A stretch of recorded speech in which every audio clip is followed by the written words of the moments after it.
നമ്മോടൊപ്പം മുൻ ധനമന്ത്രി കൂടിയായ തോമസ് ഐസക് ചേരുകയാണ്.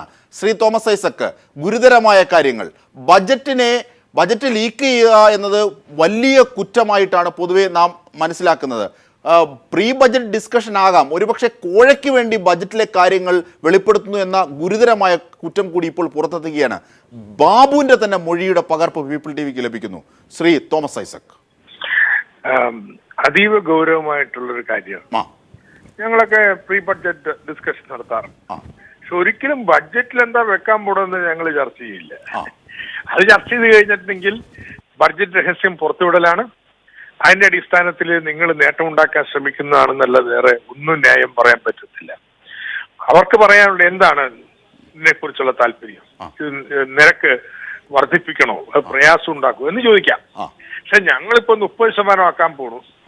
25 ഇപ്പൊ പറഞ്ഞെങ്കിലും ഞാൻ കേട്ടത് 30% ആക്കുന്നാ പറഞ്ഞത്. അപ്പൊ 30% ആക്കാൻ പോണു. അയ്യോ അത് പാടില്ല, പറ്റില്ല. പിന്നെ നെഗോഷിയേഷൻ രഹസ്യമായിട്ടല്ലേ. ശ്രീ തോമസ് ഐസക് തുക പറയുകയാണ് 25 ലക്ഷം 30 ലക്ഷം ഇങ്ങനെ തുക പറയുകയാണ്.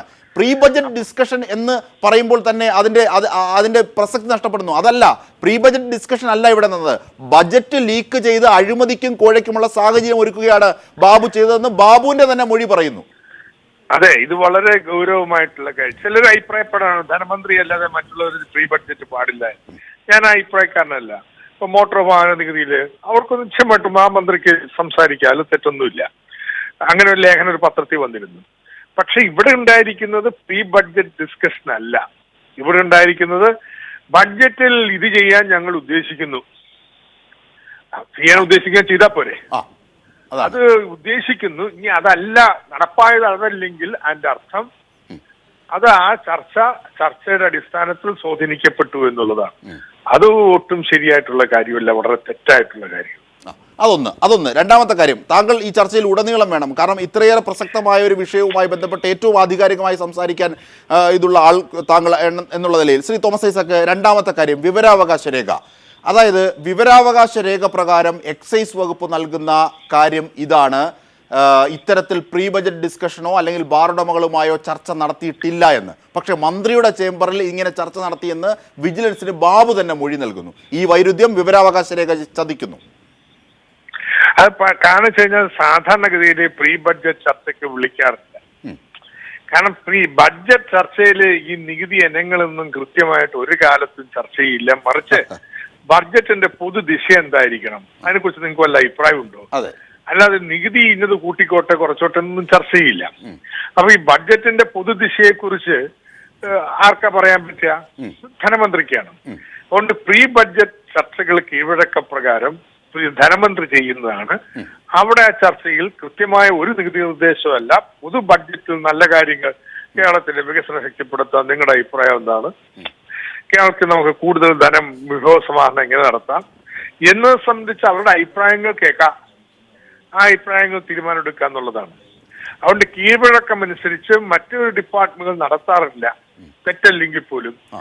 അതുകൊണ്ടാണ് എക്സൈസ് ഡിപ്പാർട്ട്മെന്റ് ഞങ്ങളെങ്ങനെ ഒന്നും ചെയ്തിട്ടില്ല എന്ന് പറയും. അപ്പൊ കാണിക്കുന്നത് മന്ത്രി മുൻകൈയെടുത്ത് ഡിപ്പാർട്ട്മെന്റ് ഉദ്യോഗസ്ഥന്മാരുടെ സാന്നിധ്യം ഇല്ലാതെ ഇങ്ങനെ ചർച്ച ചെയ്യാൻ പോയി എന്നുള്ള ന്യായമായ നിഗമനത്തിലെ നമുക്ക് എത്തിച്ചേരാൻ പറ്റും. അതാണ് ശ്രീ തോമസ് ഐസക്, അതായത് ബജറ്റ് എന്നത് ഒരുപക്ഷെ നിയമനിർമ്മാണത്തിന്റെ ഭാഗമാണ്. ആ നിയമനിർമ്മാണ സഭയെ തന്നെ അപമാനിക്കലല്ലേ ഈ ബജറ്റിന്റെ കാര്യങ്ങൾ വിശദമായി മുൻകൂട്ടി പറയുക, അതും കോഴ ആവശ്യത്തിനായി? ബഡ്ജറ്റിലെ നികുതി നിർദ്ദേശങ്ങൾ അതൊരിക്കലും മുൻകൂട്ടി പറയില്ല. അത് ബഡ്ജറ്റ് ചട്ടങ്ങൾക്ക് തന്നെ വിരുദ്ധമാണ്. ഈ ബഡ്ജറ്റ് ഇത്ര ഗോപ്യമായിട്ട് അച്ചടിക്കുകയും ഒക്കെ ചെയ്യുന്നത് എന്തിനു വേണ്ടിയിട്ടാണ്? ഈ നികുതി നിർദ്ദേശങ്ങൾ ഒളിച്ചു വെക്കുന്നതിനാണ്. ഉദാഹരണത്തിന് നമ്മൾ നികുതി കൂട്ടാൻ പോകണമെന്നിരിക്കട്ടെ, ഈ ലൈസൻസിന്റെ കാര്യമല്ല, നികുതി നിരക്ക്. അങ്ങനെയാണെങ്കിൽ നേരത്തെ അറിഞ്ഞു കഴിഞ്ഞാൽ നിങ്ങൾക്ക് ആ നികുതി ഉൽപ്പന്നം മേടിച്ചു വെക്കാനും പിന്നെ നികുതി കൂടുമ്പോ ആ ഉയർന്ന വിലക്ക് വിറ്റ് ലാഭം ഉണ്ടാക്കാനും കഴിയും. ഈ ലൈസൻസിന്റെ കാര്യത്തിൽ അത് വരുന്നില്ല. പക്ഷേ ഈ നിരക്കുകൾ എന്ന് പറയുന്ന പുതിയ നികുതി നിർദ്ദേശങ്ങള് ഒരു കാരണവശാലും പുറത്ത് ചർച്ച ചെയ്യില്ല. അതാണ് ബഡ്ജറ്റ് രഹസ്യം എന്ന് പറയുന്നത്. അതിവിടെ ലംഘിക്കപ്പെട്ടിരിക്കും. അതാണ് അത് വ്യക്തമാണ്. ഇനി രണ്ടാമത്തെ കാര്യം ശ്രീ തോമസ് ഐസക്, വിവരാവകാശ രേഖ പ്രകാരം തെറ്റിദ്ധരിപ്പിക്കുന്നതും കുറ്റമാണ്. എക്സൈസ് വകുപ്പിന് നൽകിയ വിവരാവകാശ രേഖ പ്രകാരം ചോദിച്ചപ്പോൾ ഇത്തരത്തിൽ ബാറുടമകളുമായി ബജറ്റിന് മുമ്പ് ഒരു കൂടിയാലോചനകളും നടത്തിയിട്ടില്ലെന്നായിരുന്നു വിവരാവകാശ രേഖ തന്നത്.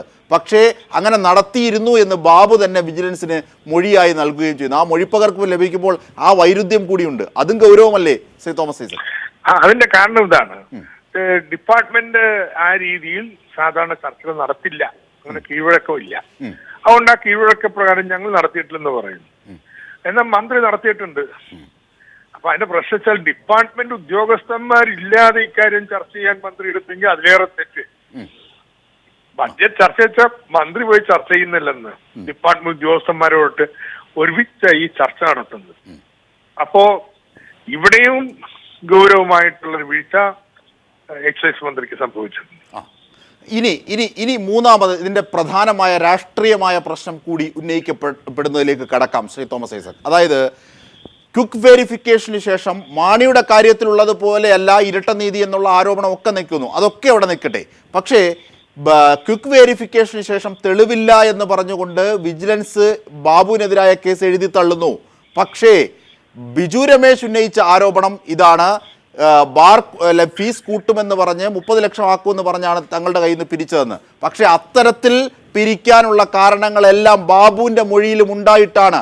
ഈ തെളിവ് കയ്യിൽ വെച്ചിട്ടാണ്, ഇത്തരത്തിൽ ബാബുവിൻ്റെ തന്നെ മൊഴി കയ്യിൽ വെച്ചിട്ടാണ് കേസ് തള്ളുന്നതിലേക്ക് പോകുന്നത്. ഗുരുതരമായ രാഷ്ട്രീയ പ്രശ്നം കൂടിയായി പ്രതിപക്ഷത്തെ പ്രതിനിധീകരിച്ച് ശ്രീ തോമസ് ഐസക്.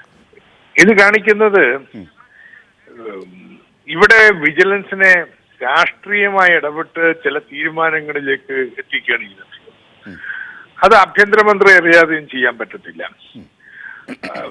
ഇവിടെ കെ എം മാണിയുടെ കാര്യത്തെക്കാൾ എത്രയോ ഗൗരവമായിട്ടുള്ള ആക്ഷേപം കെ ബാബുവിന് നേരെയുണ്ട്. എന്നാൽ കെ ബാബുവിന്റെ കാര്യത്തിൽ അതൊന്നും കണ്ടില്ലെന്ന് അടിക്കുക, അതിനടിസ്ഥാനത്തിൽ ക്ലീൻ ചിറ്റ് നൽകുക, അതിനെതിരായിട്ടുള്ള നിലപാട് സ്വീകരിക്കുന്ന പോലീസ് ഉദ്യോഗസ്ഥന്മാരെ ജേക്കബ് തോമസിനെ പോലൊരു സ്ഥലം മാറ്റുക, ഏറ്റവും നഗ്നമായിട്ടുള്ള രാഷ്ട്രീയ ഇടപെടലും അഴിമതിയെ പിന്താങ്ങലുമാണ് കേരളത്തിൽ നടന്നിട്ടുള്ളത്. ശ്രീ തോമസ് ഐസക്, അതായത് വിജിലൻസിന്റെ മുന്നിൽ നൽകിയ മൊഴിയിൽ ഇത്തരത്തിൽ താൻ ബാറുടമകളുമായി ചർച്ച ചെയ്തു എന്ന് പറയുന്നു. ഇത്തരത്തിൽ ബിജു രമേശ് ഉന്നയിക്കുന്ന ആരോപണങ്ങളെ ഇതൊക്കെ സാധൂകരിക്കുന്നു എന്ന് സാധാരണക്കാരനായ നിരീക്ഷകന്, നിയമപാണ്ഡിത്യമൊന്നും വേണ്ട, സാധാരണക്കാരനായ ഒരു വ്യക്തിക്ക് പോലും നോക്കുമ്പോൾ മനസ്സിലാകുന്നു. ഇങ്ങനെയൊക്കെ സാഹചര്യങ്ങൾ സംജാതമായിട്ടും ബാബുവിനെതിരെ കേസെടുത്തില്ല. മാണിയുടെ കാര്യത്തിൽ ഇരട്ട നീതി ഉണ്ടായി. പക്ഷേ അപ്പോഴും പ്രതിപക്ഷ പ്രതിഷേധത്തിൻ്റെ അഭാവം ഈ വിഷയത്തിൽ പുറത്തെത്തുന്നുണ്ടോ? അതായത് ഒരുപക്ഷെ വിമർശനാത്മകമായി തന്നെ ചോദിക്കുന്നു, ഒരുപക്ഷെ പീപ്പിൾ TV ഇപ്പോൾ പുറത്തുവിടുന്ന ഈ നിർണായകമായ തെളിവുകളുടെ അടിസ്ഥാനത്തിൽ നിയമപരവും രാഷ്ട്രീയവുമായുള്ള പ്രതിപക്ഷ പ്രതിഷേധങ്ങൾക്ക് ഒരുപക്ഷെ നല്ല രീതിയിൽ ശക്തി പകരുന്നതാണോ ഇപ്പോൾ പുറത്തെത്തുന്ന ഈ തെളിവ്? ഇത് ഈ വരാൻ പോകുന്ന നിയമസഭ സമ്മേളനത്തിലെ മുഖ്യ വിഷയങ്ങളൊന്നായിരിക്കും. ഇത് അടിയന്തര പ്രമേയത്തിന്റെ രൂപത്തിൽ മാത്രമല്ല, മറ്റ് രീതികളിലുമെല്ലാം സന്ദർഭങ്ങളിലെല്ലാം ഉന്നയിക്കും പ്രതിപക്ഷം. ഈ അടിയന്തര പ്രമേയത്തോട് എന്തായിരിക്കും സ്വീകരിക്കാൻ പോകുന്ന നിലപാടെന്ന് നമുക്ക് നോക്കാം. സബ് ജുഡീസ് ഒക്കെ പറഞ്ഞ് ചർച്ച മാറ്റിവെക്കാൻ ഒരുപക്ഷെ UDF ശ്രമിക്കുമായിരിക്കും. അപ്പൊ പിന്നെ ശക്തമായ പ്രതിഷേധം അതിനെതിരായിട്ട് വരും. സഭ അനന്തമായിട്ട് നിർത്തിവെപ്പിക്കുന്ന ഏർപ്പാടുണ്ടാവില്ല. പക്ഷേ ശക്തമായ പ്രതിഷേധം സഭയിൽ വരും. ഈ അഴിമതി ജനങ്ങളുടെ മുമ്പിൽ തുറന്നു കാണിക്കുന്നതിനുള്ള നല്ല വേദിയായിട്ട് നിയമസഭയിൽ ഞങ്ങൾ പ്രയോജനപ്പെടുത്തും. പരിണിതപ്രജ്ഞനായ രാഷ്ട്രീയ പ്രവർത്തകൻ എന്ന രീതിയിൽ ഒരുപക്ഷെ താങ്കളോട് വ്യക്തിപരമായി, വ്യക്തിയെ ഒഴിവാക്കി രാഷ്ട്രീയം ഒഴിവാക്കിയ വ്യക്തിയോ ഇല്ല, എങ്കിൽ പോലും വ്യക്തിപരമായി താങ്കളോട് ചോദിക്കുന്നു, ഇപ്പോൾ പീപ്പിൾ TV പുറത്തുവിട്ട ഈ വാർത്ത, അതായത് കെ ബാബു വിജിലൻസിന് നൽകിയ മൊഴിയിൽ എണ്ണി പറയുന്ന ഓരോ കാര്യങ്ങളും, ഇതേ സംബന്ധിച്ച് താങ്കൾ നിരീക്ഷിക്കുമ്പോൾ വ്യക്തിപരമായി ശ്രീ തോമസ് ഐസക്? ഇതൊന്നും വ്യക്തിപരമായ ഒന്നുമില്ല, രാഷ്ട്രീയമായ നിലപാടുകൾ. അതെ, വ്യക്തിപരമായ നിരീക്ഷണം, ആ രാഷ്ട്രീയ പരിജ്ഞതയും. ഇത് ശുദ്ധ നാണക്കേടായിട്ട് ഈ മന്ത്രിസഭ മാറിയിരിക്കണം. ധനമന്ത്രി അഴിമതിയില്, എക്സൈസ് മന്ത്രി, ഏത് മന്ത്രിക്കെതിരായിട്ട് അഴിമതി ആരോപണമില്ലാത്തത്? ഇപ്പൊ ഓരോരോ കാര്യങ്ങൾ അറിയുമ്പോഴേ പെറ്റി ടി വി ഈ മന്ത്രിമാർക്ക് കോടികളൊക്കെ ഇതങ്ങനെയല്ല. ആയിരക്കണക്കിന് രൂപയുടെ കണക്ക് പറഞ്ഞ് മേടിക്കുന്ന ഏർപ്പാടിലേക്ക് മന്ത്രിമാരൊക്കെ മാറെന്ന് പറഞ്ഞാൽ അതിൽ പരം അപമാനകരമായിട്ടുള്ള സ്ഥിതിവിശേഷമില്ല. കേരളത്തിലെ എന്തും ആകാന്നുള്ള നില വന്നിരിക്കുകയാണ്. നിയമസഭ വരാൻ കാത്തിരിക്കുക. ഒരു സ്വർണത്തിന്റെ നികുതി ബില്ലുണ്ട്, അതോട്ട് വരട്ടെ. കാരണം വെച്ച് കഴിഞ്ഞാല് ബഡ്ജറ്റ് കഴിഞ്ഞു, അവിടെ ചർച്ച ചെയ്ത് നികുതിയൊക്കെ നിശ്ചയിച്ചു കഴിഞ്ഞിട്ട് ഇപ്പം പുതിയ നിയമമായിട്ട് നികുതി ഉറക്കാൻ വേണ്ടി വരികയാണ്. അതിന്റെ പിന്നിലുള്ള കാര്യങ്ങൾ എന്താണെന്ന് നോക്കാം. എന്തുമാകാം ഈ കേരളത്തിൽ. നാണോ എന്ന് പറയുന്ന വികാരം നഷ്ടപ്പെട്ട മട്ടിലാണ് മന്ത്രിമാര് പലരുടെയും പെരുമാറ്റം. ശരി, വ്യക്തമാണ്. വളരെ നന്ദി ശ്രീ തോമസ് ഐസക് ഈ ഘട്ടത്തിൽ ഞങ്ങളോട് പ്രതികരിച്ചതിന്.